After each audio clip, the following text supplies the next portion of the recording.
Guys, welcome to our study channel. इस video में हम industrial relation and labour laws की सेकंड टेस्ट सीरीज स्टार्ट कर रहे हैं। कुछ क्वेश्चन होंगे, मैं आपके साथ एक्सप्लेन करूंगा। ठीक है, चलो वीडियो स्टार्ट करते हैं। Which one of the following perspectives of the industrial relations is based on the assumption that both the parties strive to exercise economic as well as political power. ठीक है, इसमें parties से मतलब है management and workers, employers और employees. ठीक है, इसका आंसर मैं बता देता हूँ। प्लूरलिस्टिक पर्सपेक्टिव ये होता क्या है, इसमें जो कंपनी होती है उसको सब डिवाइड कर देते हैं दो पार्टों में, मैनेजमेंट और वर्कर्स या फिर एम्प्लॉयर्स और एम्प्लॉई में, ताकि वो अपने अपने इकोनॉमिक ग्रोथ और पॉलिटिकल ग्रोथ को देख सकें। ठीक है, फिर आता है यूनिटरी पर्सपेक्टिव। इसमें क्या होता है, इसका आंसर ऑप्शन नंबर ए है। ठीक है, यूनिटरी पर्सपेक्टिव में क्या होता है, इसको वन बिग हैप्पी फैमिली भी बोलते हैं।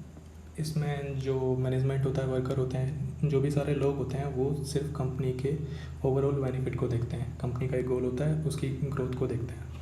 ठीक है, फिर आता है रेडिकल पर्सपेक्टिव। इसका पूरा नाम है रेडिकल मार्क्सिस्ट पर्सपेक्टिव। इसमें क्या होता है, जो कैपिटलिस्ट है, निवेशी, अपनी कंपनी के हितों पर ध्यान देता है, ओवरऑल बेनिफिट देखता है सिर्फ कंपनी के लिए, उससे वर्करों को कुछ मतलब नहीं होता है। इसलिए वो वर्कर्स के वेजेस और सैलरी में कमी कर देगा, अलाउंस में कमी कर देगा, ताकि कंपनी की ग्रोथ ज़्यादा से ज़्यादा हो सके। ठीक है, फिर आता है ट्रस्टीशिप पर्सपेक्टिव। इसमें क्या होता है, एक गांधीवाद सिद्धांत पर आधारित है, परोपकार वाली भावना पर आधारित है, दूसरों के वेलफेयर और बेनिफिट्स को देखा जाता है इसमें।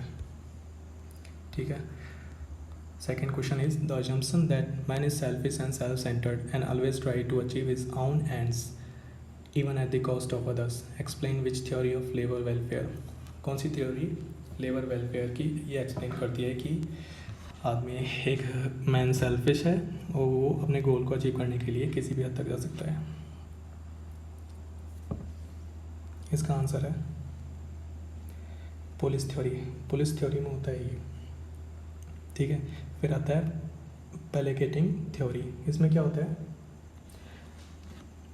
लेबर के राइट्स बढ़ते जा रहे हैं धीरे धीरे, लेबर की डिमांड और राइट्स बढ़ते जा रहे हैं, वो कंपनी पे डिमांड करते हैं, तो कंपनी को छोटे छोटे जो मैनेजमेंट होती है उसको करना चाहिए कि छोटे छोटे समय अंतरालों के अंतर्गत इनकी बातों पर, यूनियन की बातों पर ध्यान देना चाहिए, ताकि लेबर खुश रह सके, वरना वो स्ट्राइक कर देगी, जिससे कंपनी का ओवरऑल ग्रोथ कम हो जाएगी।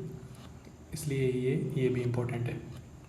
फिर आता है रिलीजियस थ्योरी। इसमें कुछ इंपॉर्टेंट नहीं है। फिलैंथ्रोपिक थ्योरी, इसमें एक मैनकाइंड दूसरे मैनकाइंड के लिए वेलफेयर का काम करता है।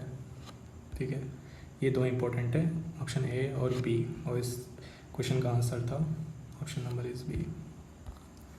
Third question is which one of the following is not a trade union security measure. उनमें से कौन सा ट्रेड यूनियन सिक्योरिटी मेजर नहीं है। ठीक है, first option is closed shop system. इसमें क्या होता है, वर्कर्स को किसी भी यूनियन का एम्प्लॉय बनने के लिए, किसी भी शॉप का एम्प्लॉय बनने के लिए यूनियन को ज्वाइन करना पड़ता है। यूनियन उसे हायर करती है, इसे हायरिंग हॉल भी बोलते हैं। इसे क्या बोलते हैं, हायरिंग हॉल। हायरिंग हॉल नाम पड़ा था यूएसए में। ठीक है, second system agency shop system. इसमें यूनियन को ज्वाइन करने के लिए, शॉप सिस्टम का हिस्सा बनने के लिए, किसी भी एम्प्लॉई को एक एजेंट की तरह अमाउंट ऑफ मनी प्रोवाइड करना होगा, ताकि वो यूनियन का हिस्सा बन सके। ठीक है, फिर आता है फोर्थ यूनियन शॉप सिस्टम। इसके अंतर्गत क्या आता है, एक एग्रीमेंट होता है जिसमें नए रिक्रूट्स एक फिक्स्ड टाइम पीरियड के अंदर ज्वाइन कर लेंगे। ठीक है, ये थर्ड ऑप्शन है, ये होता ही नहीं है कुछ, तो यही आंसर है। For the first time in India, medical benefit as a non-cash benefit was provided under। जो मेडिकल बेनिफिट दिया जाता है, ये पहली बात तो नॉन कैश बेनिफिट है। ये किस एक्ट के अंतर्गत दिया जाता है, वो उसका आंसर है the employees state insurance act 1948। इस एक्ट में होता क्या था, वर्कर्स और एम्प्लॉयर्स को फाइनेंशियल रिलीफ और सपोर्ट दिया जाता है। किस केस में दिया जाता है, जब वो बीमार होते हैं मैटरनिटी टाइम पे, या वो डिसेबल हो जाते हैं कंपनी की मशीनरी पे काम करते हुए, तब उनको मेडिकल बेनिफिट दिया जाता है, तो वो इस एक्ट के अंतर्गत आता है। फिर आता है option number be the factories act. इसमें क्या होता है, इसमें सेफ्टी मेजर्स पे ध्यान दिया जाता है, अलग अलग प्रोविजंस तैयार किए गए हैं वुमेंस को लेके, चिल्ड्रंस को लेके, कि कंपनी में कितने आयु से कम वाले बच्चों को काम नहीं कराया जाएगा। वुमेंस सिक्योरिटी पे भी ध्यान दिए गए हैं, वो फैक्ट्रीज एक्ट 1948 में। फिर आता है द मैटरनिटी बेनिफिट। इसमें क्या आता है, इसके अंतर्गत किसी भी महिला की प्रसवावस्था के दौरान उसे प्रोटेक्शन मिलता है। जब किसी संस्था में काम करती है तो बिना किसी काम के उसे फुल सैलरी प्रोवाइड की जाती है ताकि वो अपने बच्चों की देखरेख कर सके। ठीक है, ये मैटरनिटी बेनिफिट एक्ट में आता है 1961 में। फिर आता है द माइंस एक्ट। इसमें माइंस में काम करने वाले मजदूरों को वेलफेयर के बारे में कोई इंपॉर्टेंट नहीं है। नेक्स्ट क्वेश्चन की तरफ चलते हैं। Ensuring the safety, health and welfare of employees is the primary purpose of employees की सेफ्टी, हेल्थ और वेलफेयर, ये किस एक्ट का प्राइमरी पर्पज़ है? ठीक है, अभी अभी बताया था मैंने, फैक्ट्रीज एक्ट इसका सही आंसर है। ठीक है, इसमें एम्प्लॉयज़ की सेफ्टी, हेल्थ और वेलफेयर को देखा जाता है। फिर आता है पेमेंट ऑफ वेजेस एक्ट 1936। इसके अंतर्गत किसी के पेमेंट में अनऑथराइज डिडक्शन और अनजस्टिफाइड डिले, मतलब उसकी सैलरी लेट आ रही है या फिर कम आ रही है, उसके अगेंस्ट में जो भी एक्ट आता है वो ये आता है, पेमेंट ऑफ वेजेस एक्ट। ठीक है, फिर आता है इक्वल रिम्यूनरेशन एक्ट। इसके अंतर्गत क्या आता है, ये किसी भी आदमी और औरत के बीच डिस्क्रिमिनेशन को रोकने के लिए बनाया गया है। मीन्स किसी को भी लिंग के आधार पर सैलरी कितनी मिल रही है ये तय किया गया है इस एक्ट के द्वारा। ठीक है, उन दोनों को इक्वल सैलरी मिलनी चाहिए अगर वो किसी बराबर पोस्ट में है तो। फिर आता है इंडस्ट्रियल डिस्प्यूट एक्ट। इसमें इंडस्ट्री के जितने भी डिस्प्यूट हैं मैनेजमेंट और वर्कर्स के यूनियंस के बीच, उनको देखा जाता है। No contribution is required for getting benefit under which of the following legislation.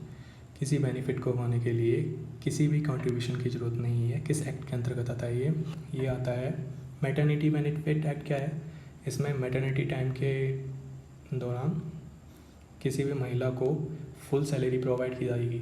ठीक है, तो एक तो ये इसका आंसर है, किसी भी चीज़ का कंट्रीब्यूशन नहीं किया। फिर आता है एम्प्लॉयज़ कंपनसेशन एक्ट। अगर कोई भी आदमी डिसेबल हो जाता है या सिकनेस आ जाती है उसमें कंपनी में काम करते हुए दौरान, तो उसको भी बेनिफिट दिया जाता है, मेडिकल बेनिफिट दिया जाता है। तो इसका आंसर है option number C. The name of which of the following legislation has been recently changed. इनमें किस लेजिस्लेशन का नाम अभी अभी चेंज हुआ है? इसका आंसर है वर्क्समैन कंपनसेशन एक्ट। ठीक है, इसका नाम चेंज हुआ है। इसमें employees state insurance act, ESI act बाद में पढ़ेंगे। Which of the following statement relating to the employees compensation act is not correct. Employees compensation act के लिए कौन सा स्टेटमेंट सही नहीं है? ऑप्शन देखते हैं। This act has A link with the workmen's compensation act, तो ये तो सही है, इसका नाम ही पहले यही था।